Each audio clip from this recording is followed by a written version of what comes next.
જય ગૌ માતા. કેમ છો બધા? આજે અમે જો દેશી તરીકે છાશ બનાવવાનું ચાલુ કર્યું છે. આપણે દેશી વલણું, માટીનું વાસણ, બધું માટીનું જ વાસણ રાખીએ. ઘી ગરમ કરવામાં, દહીં મેળવવામાં બધા માટીના જ વાસણની છાશ ચાલુ છે. હવે થોડીક વાર છે એટલે અડધી પોણી કલાકમાં છાશ થઈ જાય છે. આવા બધા મીઠી છાશ પીવા અને માખણ ખાવાય તે ગામડાનું દેશી માખણ કહેવાય છે ને કે દેશી ખાવું હોય તો ગામડામાં રહેવું પડે. તો અમે એવા ગામડામાં રહીએ છીએ અને દેશી બધું બનાવીએ છીએ. ઓર્ગેનિક કે આયુર્વેદિક છે. જય ગૌ માતા. બધા આવજો.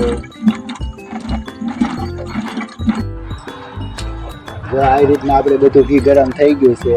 બહુ સમય લાગે, કમસે કમ 1.5 થી 2 કલાક થાય છે, કારણ કે આ ઠીકરાનો પાટી એર્યો એટલે ઝડપથી ન થાય. ઝડપથી તાપ કરીએ ને એટલે બધું ઉભરાય છે, એટલે આને ધીમે તાપે કરવું પડે. હવે આને નીચે ઉતારી દઈશું અને ઠંડુ થાય પછી આપણે જે ઠીકરાની કોળી કહેવાય ને એમાં ભરી લઈશું.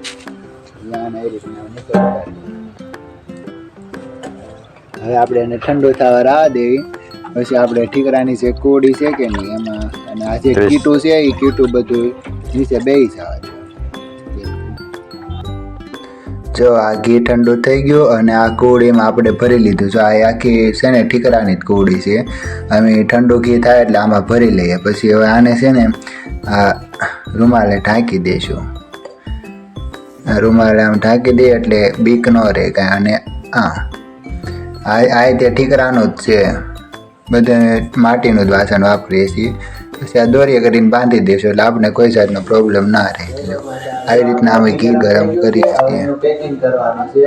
તો આ 2 ગવણી છે અને ઉપર એક આ ડુંગળીનો કટકો સાફ કરેલો, અને આમાં આપણે ઘી કરી નાખશું. પછી પેકિંગ કરશું. આમાં કીટું નીચે બેસી જાય એટલે આપણે ગાળી લીધો.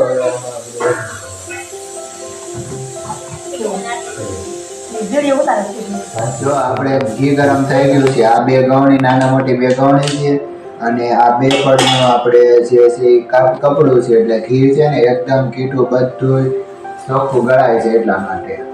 તો જો આપણે એ રીતના આમ કરી નાખ્યું છે. અને આ છે કાચની બવણી, એ આપણે આમાં પેક કરશું, એ પણ આપણે બતાવશું. આ કાંટા પર મેકી વચ્ચે કાપી નાખ્યો, જીરો થઈ ગયો છે. હવે આપણે ઘીને ગાળી નાખ્યું આ તપેલીમાં.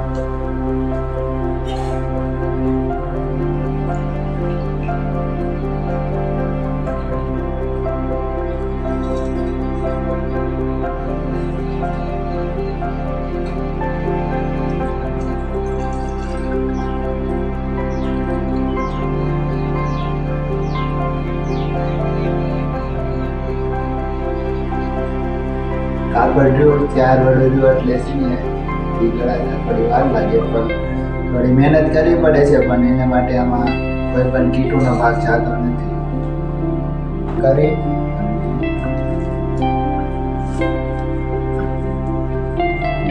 આપણું થઈ ગયું છે કમ્પ્લેટ. હવે થર્મોકોલ છે, તો થર્મોકોલને આવી રીતના પેકિંગ કરી નાખવાનું. આ છે ડબ્બો. આ જો પોઠાનો છે, આ મજબૂતાઈ એટલી આવે એટલે તમે ડબ્બો તો ભેગો ન થાય. એની પર એક આ થર્મોકોલ નીચે નાખી દેવાનો.